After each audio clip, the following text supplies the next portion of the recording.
Hello, so today we're going to be going over the best comps on patch 15.6. This is going to be an update to the previous video that came out on patch day, and I'm going to talk about some reroll comps as well as some non-reroll comps in order to get you started and have a relatively easy or hopefully easy time with your ranked journey and your ranked climb and have some fun with TFT. If you like my content, please make sure to like and subscribe because I post daily TFT guides on this channel, and hopefully this is helpful to you on your set 15 experience. This is going to be an updated version of the guide I made a couple days ago with some more tips and tricks and some of the new comps that people are playing around. But anyways, let's get straight into it. The first thing I want to say is that this patch is primarily a reroll patch. So why is that? Well, let's start talk about one of the best comps on the current patch that you'll often see maybe one, even two players in every single game playing around, and that is this Janna related comp, right? It's the for mentor Janna comp. Basically, the way that you play it is you use the veteran power up, which makes Janna into a mentor. It gives damage amp to your whole board, and then with for mentor, the unit will gain 30% attack damage and ability power. So it basically just gives Janna a bunch of ability power, and you play around for mentor. This is a reroll comp, even though it has a lot of 4 cost units, a lot of high cost units. You want to be rolling on level 6 to hit Kabuko 3 and Janna 3-star. In terms of your itemizations, Janna, you want to have some sort of mana generation. Blue buff would be the best option, but other versions of mana generation are fine, like Shojin and Adaptive Helm. Just blue buff is usually your priority because she doesn't have that high of an attack speed, so the mana gen from blue buff is way more important. Additionally, you usually put some sort of crit on her. She already has a lot of damage amp because she is a strategist. Strategist will give her damage amp. So if you have base ability power, which you get from the mentor bonus, the veteran power up that you would put on her, then you also put a bunch of damage amp on that. The other way to scale your damage output would be to make your ult crit. So giving a jewel gauntlet now makes your ult crit, so it works really well with that kit.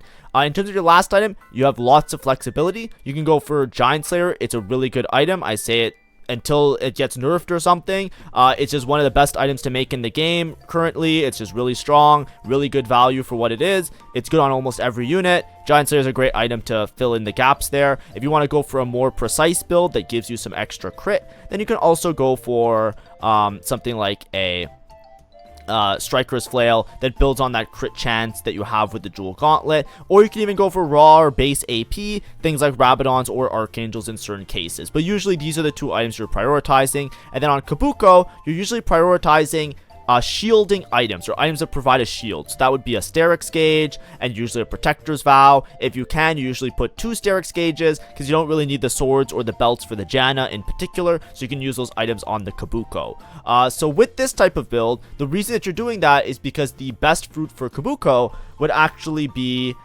best defense. So best defense, it got nerfed. It's still really good on Kabuko, but basically you usually go for this because what it does, it makes the Kabuko hit like a truck. When granting or receiving shields, adds 140% of that shield's value as bonus physical damage on the next attack. So if you build the shielding items on the Kabuko, he'll basically one-tap a frontline unit because he'll just do so much extra physical damage, so it just works out to be extremely broken. Additionally, he also has shielding as part of his base kit, so he will just pump out damage with the best defense anyways. If you don't have that option, you don't necessarily need to build the shielding items. You could build other tank items and then just take another fruit that's just a frontline related fruit for the Kabuko. That's fine. It's all okay. The reason this comp is so obnoxious and broken, Janna and Kabuko synergy is really broken with the for mentor. For mentor is also super stable at low level, so a lot of times on stage 3 and even early stage 4, even if you don't have 3-star of both of these units, you're usually going to be winning most of the fights. And a big part of that is because mentor in itself is kind of a little bit balanced around the fact that rise exists, right? You can only play 1 or 4 mentor, so if you have 4 mentor, you get this huge bonus on all of your units. They have the upgraded abilities and they do a lot of work. However, because Janna counts the mentor, now the 4 mentors, you can play until you hit a rise, you can play Yasuo, right? And this is very easy to stabilize at low level, right? If you're level 6 and you're rolling for Janna and rolling for Kabuko, you're going to find an Udyr and you're going to find Yasuo. So you're going to be extremely stable on stage 3. That's going to be extremely stable on stage 4. And then obviously in your high cap, you then swap in the Rise and get the 4 mentor through that because Rise's mentor bonus is a little bit better. Additionally, he's a strategist, so he plays into this whole build. And then you can play the Jarvan and the Mighty Mechs to get the strategist active as well. Extremely broken comp, extremely powerful. Usually there's going to be more than one person contesting it, more than one person playing it, because the 2 stars are so stable that often you can get a top 4 even with the 2 stars. Now obviously that's a bit of an exaggeration. Usually a Janna player will just go 8th if they're like, one will hit and they'll go first, and one will not hit and they'll go 8th. So it's really hard because that's how rerolls are. It's that, like, you usually want to be uncontested on the line, or it becomes like an RNG fest of who has the augments that allow them to hit the units. So I don't recommend contesting the line unless you have a really good spot for it, but you will see people contesting it because that's the only way it's kind of kept in check. Otherwise, the Janna player just hits really early and wins out for free because the comp is extremely strong right now. It's not completely broken off the rails. I always like to make these videos with a little bit of a glimmer of hope. We've had worse rerolls in the past where, like, you could top 4 and there would be like 4 players playing the same units, right? Think about Syndra in set 12. Think about set 9.5 multicasters where like half the lobby would play the same reroll line because the 2 stars were enough to be broken, right? Like, there's been worse than this in the past, but that is to say, the reason I'm starting the video with this comp is because this comp basically defines how the rest of the patch is played. The problem with a reroll comp being as strong as this Janna comp is 2 things. Number 1, the comp is really strong early game. So that's going to be a big sore point for everybody else in the lobby because they are all going to take a lot of extra damage. It's going to be hard for you to stabilize. You're not going to be able to upgrade your units. It's going to be like really, really hard. Like, you're going to lose HP. You're going to get taxed. Additionally, with the Janna and the Kabuko, because of the fact that you can hit 4 Mentor without the Rise, the 4 Mentor bonus for Kabuko basically makes it so this guy has like an insane stun. A stun that is not for this world on stage 3, right? It's just one of the best stuns in the game. So he stuns a whole row of units. It basically targets the backline carry. It doesn't show it here because it doesn't show the upgraded units. But he basically shoots like this spike spire that goes to the furthest within 4 hexes. So you can spike, it just does a bunch of damage and stuns the enemy carry, and that is absurd on stage 3. So what happens a lot of the time is that this comp will basically tax the entire lobby on stage 3. So if you're trying to save your econ, if you're trying to greed, if you're trying to fast 9, if you're trying to fast 8, if you're trying to do any of those strategies, the fact that this comp exists, you will have a rough time. And then additionally, because this comp is also contested, you're gonna have an even worse time. So it is very difficult to play anything besides something that also can match the comp and spike in the mid game such that you're not getting taxed on your HP, because then you're gonna easily just go 8th. Because if you miss on your roll down, you miss later, this comp is going to be good until like middle of stage 4. So you're in a bad spot if you don't have a way of saving HP in your mid game. So what does that mean? That means that you look down at this list and you say, what unit can I reroll so that I'm not weak in the mid game? I want to spend my gold early. I want to pick a unit. I want to reroll that unit, and then I want to play around it. And currently, there are a lot of rerolls around the same cost as Janna Kabuko, like the 2 costs and 3 costs, that are going to be good enough to play. So the recommendation for this patch is to find a reroll angle and play it. If you're Janna, play Janna. If you're not Janna, hope that you have some sort of angle to play a different line that is rerollable, just so that you save your HP, so you're not absolutely screwed over when it comes down to like stage 4, because if you have too low HP, you rotate back into the Janna player, you're just dead. That's the problem. So what are the other comps you want to try and angle? Katarina is a really good option. Katarina is another 2-cost line, so if you're playing in the 2-cost space, it's going to be easier to hit, right? The Janna player will hit their Jannas, Katarina can hit theirs. Katarina is also able to scam a lot of fights because she has a jumping ability where she can jump and navigate to the back line. We actually talked about it yesterday in the positioning with the Katarina in the thumbnail. Yesterday's video, I talked a little bit about how Katarina kind of works if you need some help or some tips on that as well. But with Katarina, you usually play 7 Battle Academia, and then you try and play the Rise or another Executioner, but typically Rise because of his Mentor bonus that gives mana generation. With Katarina, usually you go for a scaling style build, so this isn't a line that you typically pivot into. Usually what you're going for is one of 2 fruits, either over 9,000, which scales her, giving her different stats. It is a little bit tailored, but basically you get these permanent bonuses every single turn. It's particularly strong on Katarina because she loves to have mana gen. So getting this extra mana gen through over 9,000 is extremely strong on her, and it should be nothing short of incredible if you roll a lot of mana gen, because then she just spins around a lot, jumps around a lot, casts a bunch, does so much damage. It's really important, and that's the main reason why you play over 9,000. However, you could also low roll some of the stats. So some people actually debate if over 9,000 is good or actually max Arcana. Now, whatever one you hit, you take. If you have a scaling one, if you have the choice between them, then you can try and figure out which one you feel more comfortable with. But instead of like hoping to get mana gen, you can just constantly scale up your AP, right? Gain 20 base ability power, and then permanently gain 1 every 2 takedowns. So if you have this early in the game, your Katarina can scale and be a demon. Obviously, there's other Katarina fruits that you could play, things like blink attack, or like, you know, what's it called, the one where she heals and she gains AP within a fight. That one's okay as well, but in general, you're going for one of the scaling options. Katarina loves the scaling options because she has Executioner active, so her ult is already going to crit. When you're building her, you want to give her the tools to make her ult more consistent. So something like a Hodge is really good because you get mana gen, which is nice. She loves mana gen, as we were talking about before. But this also gives critical strike chance, which then makes it more likely that her ult is going to crit through the Executioner trait. With 7 Battle Academia, she also does a lot of damage, and she gets like a lot of like an AP kind of boost with like the fact that she blinks again and like scales really well in that regard. So if you have a scaling option that gives her mana gen and AP, or just the AP in the form of Max Arcana, then she's gonna hit like a truck. Now, in terms of other builds that you can go, a lot of times I personally, now you might disagree, I personally like to put Edge of Night on her. I think that while she jumps around, it's really important that she doesn't just get aggroed and just like instantly get deleted. So I like the way Edge of Night works, where if she takes too much damage, she becomes untargetable, and that allows her to kind of have a second lease at life. Some people would rather do triple damage items on the Katarina instead. That's fine as well. I'm not good enough to make it work. I don't believe in it. If you want to do it, that's fine. I like the consistency with Edge of Night because I think it's way more frustrating to lose a fight because your Katarina just ints herself than Edge of Night, which gives that security, if so to speak, or hopefully that makes sense.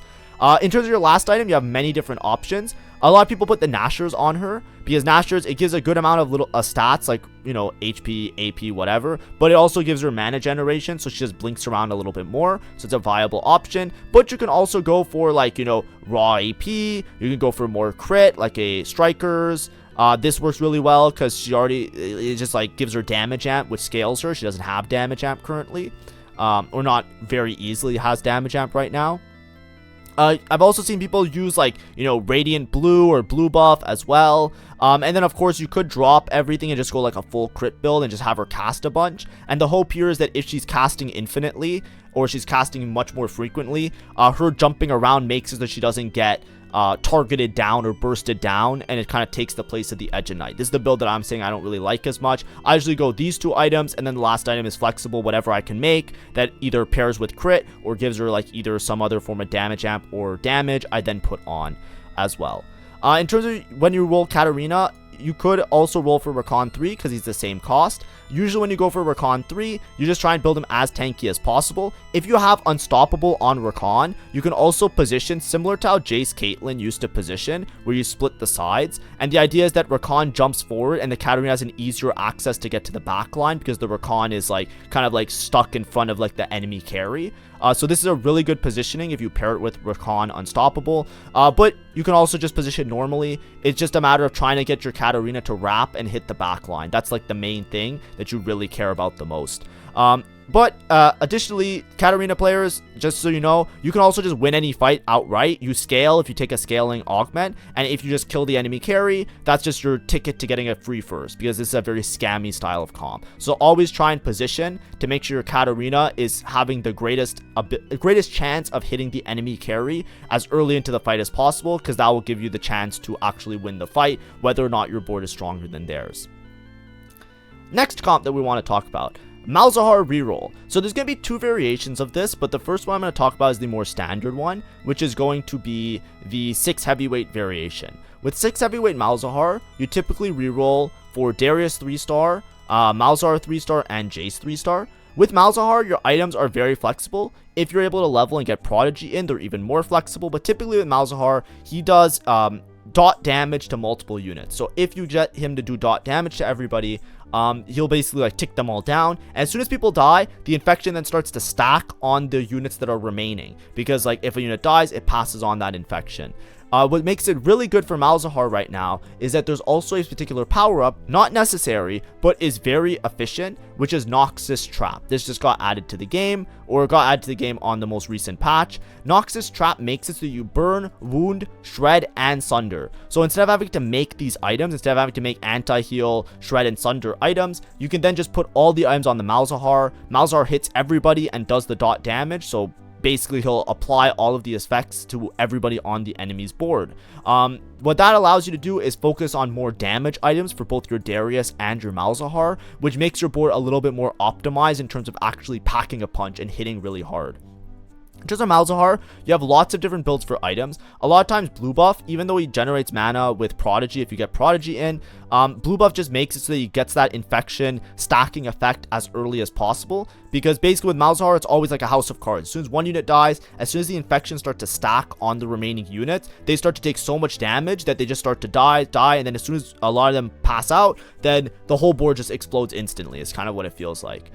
There is a little bit, potentially a bug with Malzahar. It's not bug abuse, there's nothing you can do about it, where apparently when he passes infection via the means of a unit dying, it passes it twice. So instead of it like stacking, it does like a double stack, which is why sometimes it looks like everything's dying. I haven't crunched the numbers, but it's something that people are more recently talking about. I don't know if it's new to this patch. He doesn't seem that much different from Malzahar in prior patches, so just something to note in case you hear about a Malzahar bug. It's not something you can really control or anything. It's not like bug abuse. You just play Malzahar. It is what it is, right? I don't think there's any way to play around it.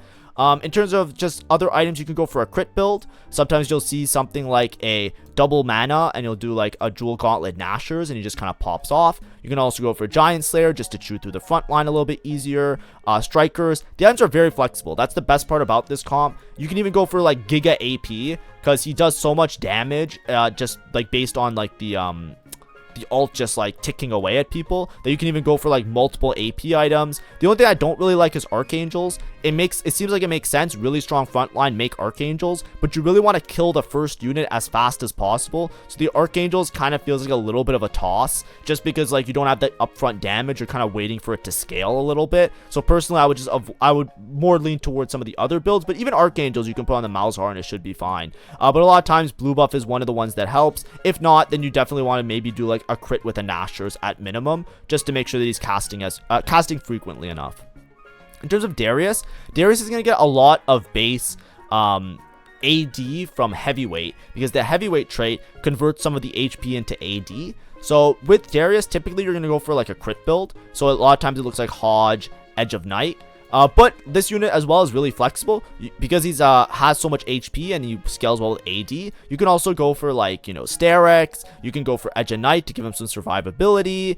You can even go for like more of like a drain tanky kind of build, because he is a little bit of a drain tank in a sense of being like a frontline unit. All of them are pretty fine. I usually like to have the IE just because if you can level and get in Supreme Cell as well, then you get into a really good spot where the Darius has damage amp and crit, because Supreme Cell will give him damage amp. So this works really well. I usually go for like IE, like if I have Sword Glove, that's what I usually build towards this line. And then whatever healing or other tank items I can muster up is what I will put as the secondary or tertiary items on him. Jace 3 is usually just pick him up for free. He's not super useful in this board, but you can just put him with a TG or some other tank items. And a lot of times, one of these other units, typically the Poppy that you hit, is going to have tank items if you have extra items left over. Now, something new for the comps that we want to talk about is these lines that I made. I made a little video about it a couple days ago when I was talking about Malzahar, right? Is Malzahar broken on this video? But one thing just to note is that 5 Crystal Gambit is seeing a lot of resurgence as a reroll line right now, which is a little bit interesting, a little bit fun. But this line is very risky, which we'll talk about. But basically, there are two main variations of the Crystal Gambit line. Both of them are reroll options. The idea is that you're rerolling for Swain 3-star, and you're trying to place in some sort of backline unit that works with this, and then you're using 5 Crystal Gambit to get multiple cash outs. 5 Crystal Gambit basically gives you cash outs per kill, and we look at the Crystal Gambit loot tables, what we're looking at is the 5 Crystal Gambit loot table. And in this case, you can see that a lot of these loot tables give you gold. The 6 kills gives you duplicators, which works great for reroll. 9 kills a little bit troll, because if you get the duelist emblem, it's not that useful. But 12 kills, you get strategist emblem or components, all of good. 16 kills, you can get Ornn artifacts, of which they are also really great. So why am I talking about this comp when we're talking about Malzahar? Because typically the carry that you play with this is Malzahar. You play Malzahar, and then you find some other protector unit to play in the front line. Typically, it's either Nico, and you reroll for Nico 3-star alongside the Swain and the Malzahar, or you find the K'Sante, and then you play K'Sante. And your board looks a little bit like this, and then eventually you kind of fit in a Bastion or fit in some extra synergies if you can. With Janna, she's strategist, so you can also play around some of the 4 costs, but your front line is very flexible. You can basically reroll a Protector, you can reroll for a Bastion, you can even play Juggernauts in some cases, but a lot of times this would be like your more reliable go-to board. Additionally, it can also work as a rolling option on level 8. If you feel like you're contested, or if you hit the Malzahars, you don't want to roll on 7 for everything. Sometimes people level to 8, and you play this comp on level 8, because then you can hit the K'Sante 2 and the Jarvan 2, and you can just rely on the Crystal Gambit cash outs to give you enough gold, as well as the duplicators in order to hit the Swain and the Malzahar on the level 8. But the idea is that if you're constantly getting cash outs via Crystal Gambit, eventually this comp will outscale any other comp and could just win the game for free, because you'll just get so much resources up on everybody that every single unit on your board is going to turn into a massive threat. Additionally, Zyra's on the board. Usually until you see Zyra, you have to play Ashe, which we'll talk about in a second. But typically when you're playing this board, Zyra also can be a good late game cap. And additionally, you can also drop out of some of the Crystal Gambit units. For example, you can drop out of the Vi and maybe even like one of the other units and drop to 3 Crystal Gambit and play legendary units. That's like a little bit more niche. It's gonna be a little bit harder to do that pivot, but a lot of times you're just playing this because you get Prodigy with the Syndra for free, so a lot of times you rock that. Additionally, I was saying this 5 Crystal Gambit core is a little bit flexible. Another option that you can go for is Ahri. So Ahri, you already have the Syndra, which is the what's it called, the Star Guardian, and then you have Ahri. You can also play a Star Guardian related board, right? Easily slot in the Star Guardians that share the synergies with the units. Sork for Ahri, Protector for Nico, and a lot of times you go for Nico 3, Swain 3, and Ahri 3. And what you do with this is very similar. Build the Ahri in a similar way. Malzahar, you can use similar Malzahar builds that I talked about. Ahri, a lot of times you want to have crit or just like raw upfront damage. So a lot of times it's like blue buff, this, or like some sort of AP related line. Items are a little bit flexible here as well, because a lot of it's relying on having like an insane Crystal Gambit cash out. But Ahri has base AP, so you just want to avoid the base AP items. So you want to give her damage amp and crit ideally, because she has AP from Sork. So that's usually like the go-to. And I think there's also a Star Guardian bonus that gives base AP, right? Syndra gains ability power over time, so you don't need, like, you don't want to make a Rabadon's Archangels for Ahri is what I'm trying to say. Is you want to build her in some scaling type of way. But you can also play this variation. So this is another line that unlocks kind of playing Ahri Nico. Now, like I said, the thing about these lines is that they are very risky, because so much of it comes down to getting the cash outs. If you're not getting kills and getting all of these cash outs and getting, like, you know, multiple strategist emblems, which they buff your team tremendously. They give you like strategist as a trait, but then they also give you armor and MR, because every strategist emblem gives armor and MR to the units beside.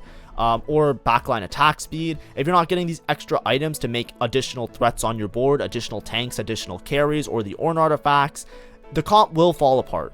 Additionally, if you're rolling for this comp on level 7, right, which will sometimes look like this, you don't usually hit a Zyra instantly. Instead, you're looking for an Ashe. Now, until you hit the Ashe, you're not actually getting the 5 Crystal Gambit bonuses. That's where this comp falls apart. This comp is either a first or not a first. This comp either top 4s very easily and is like one of the more fun options to play, because it requires, like, you know, some extra thought, some extra cool things. You know, you look like an absolute monster just getting all of your cool loot orbs and picking them up, and you feel cool getting all your gold. Or you go straight 8th because you don't find the fucking Ashe and you're just dead instantly because you don't hit 5 Crystal Gambit, and now you're just playing a comp that is a worse version of something that already exists, just digging for an Ashe because of something else, right? So when do you play this comp?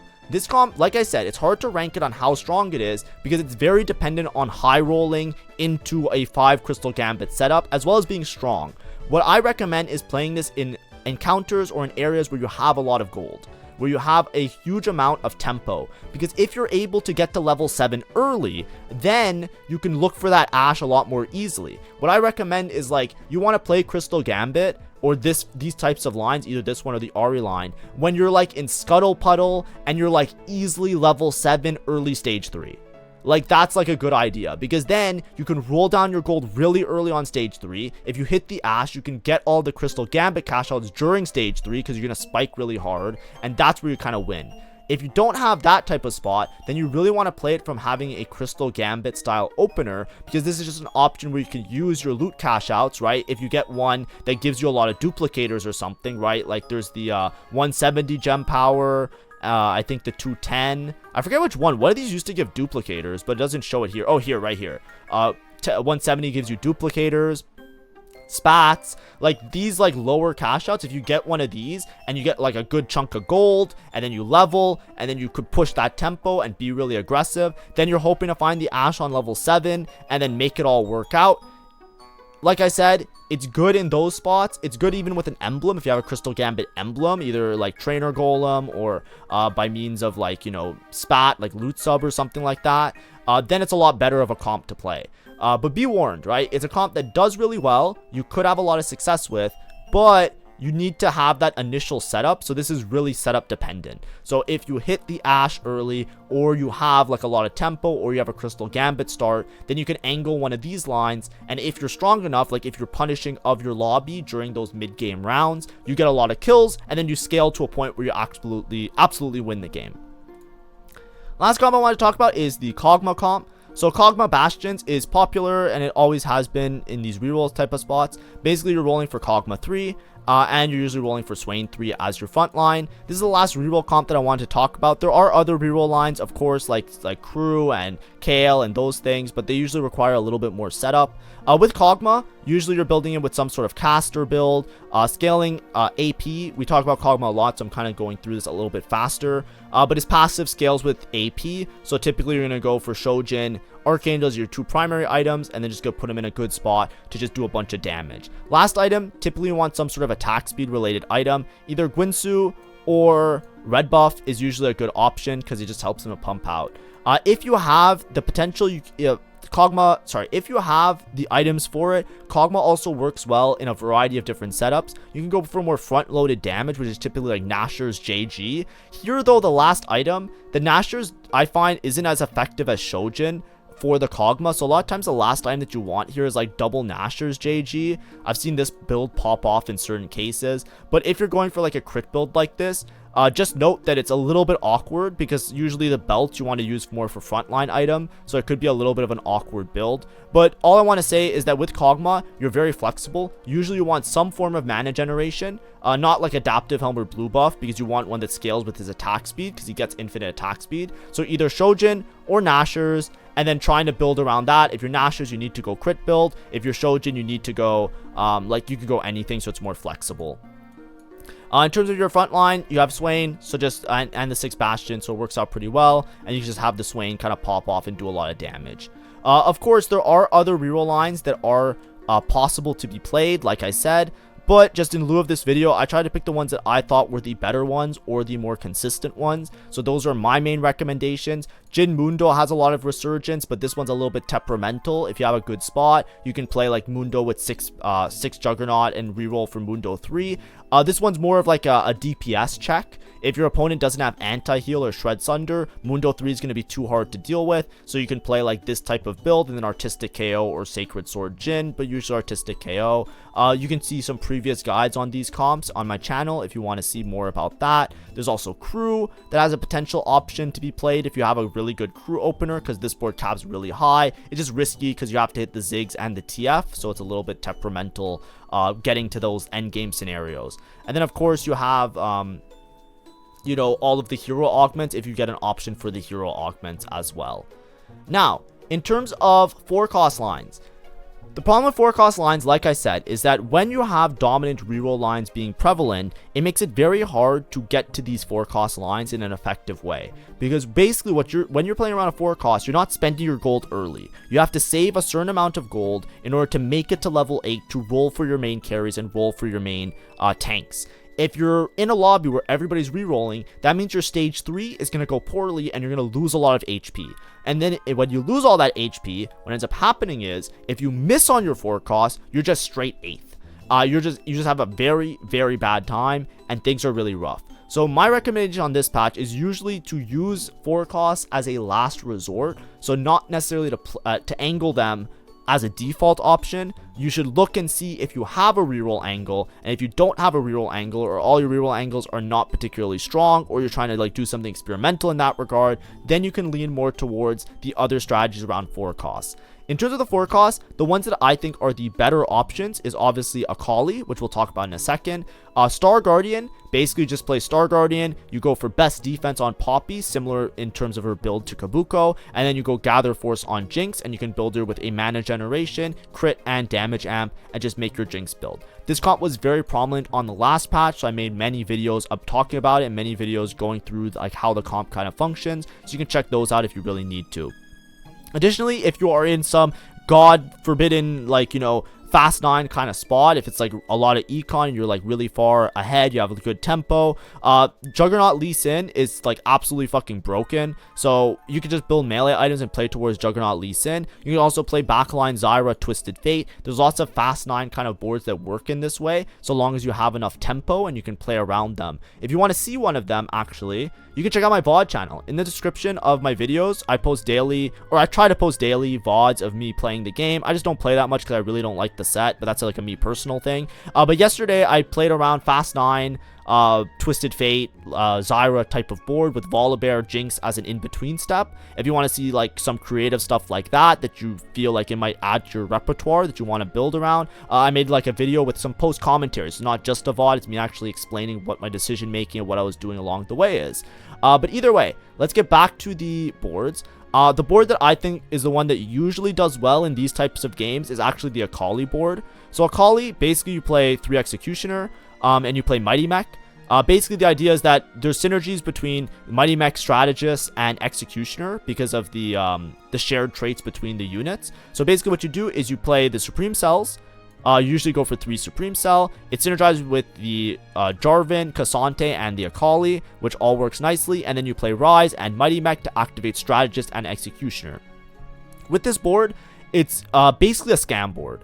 You're not going to be able to chew through the front line with the Akali, right? All of these reroll lines that I'm talking about, they all have a 3-star or really tanky front line that is going to make it hard for you to chew through any of these. What you are relying on here is that you're going to bypass the front line with the Akali, get past that 3-star frontline unit that's hard to kill, and instantly target the backline and kill the backline unit. So you want to be very vigilant with your positioning with Akali, and this comp is entirely dependent on scamming the people that you're playing against. If you do not scam anybody, if you do not get the Akali to instantly take out the main carry, the chances are you will lose with this comp. But the thing about this comp is that because you're scamming people, this comp could beat any board. They can be the most capped out, strongest version of any of these reroll lines possible, but if your Akali hits their unit first and lives long enough and dodges the damage that's being dealt, the Akali will win out, right? If you have good augments and a good spot for Akali, it will work out. So on Akali, typically you build double Nashers. It works well with their Executioner synergy because it's a crit item, but also generates mana. Akali has a low mana threshold and you want her to jump around as much as possible because it makes her intargetable, so she doesn't get damaged. Like when she jumps around, she can de-aggro, kind of like an Edge of Night a little bit. But additionally, the double Nashers works that when she does her cast, every target that she marks, so everybody that she had hit prior, will take damage. So that's why you really need the Akali to instantly hit the enemy carry. If you hit the enemy carry instantly, then every time this Akali casts, she's going to do a chunk of damage to that enemy carry, and she'll delete it a lot earlier rather than later. That's the way that this comp primarily works. And then of course you can cap out the board really high around Lee Sin too. You can put him as Executioner or Juggernaut, but usually Executioner, just to get deeper into the Executioner trait. And this works out really well as a high cap potential board. Of course, there are other 4-cost lines. I think you can even play Yuumi in some spots. I think you can even play Volibear. I played Volibear recently with Jinx, right, as like a tempo fast 9 thing that I'm trying out, right? There's lots of options, lots of creativity there. There's also lots of other reroll lines, like even Jace Caitlyn in some cases is really good if you have a good setup for it. But primarily, these are the ones that I would say that you should be angling towards. Like I said, on this patch, the main goal that I would have is to look for a reroll option that will allow you to play against the Janna boards in the mid game a lot more efficiently. If you're unable to find a reroll line, you can try and angle whatever 4-cost line you have the best spot for, whether that be Soul Fighter, Battle Academia, Akali, or even Jinx. But just be warned that if you lose too much HP in your mid game and then you make it to your 4-cost board, it might be really rough for you, and then you can just instantly lose a bunch of LP and go 8th.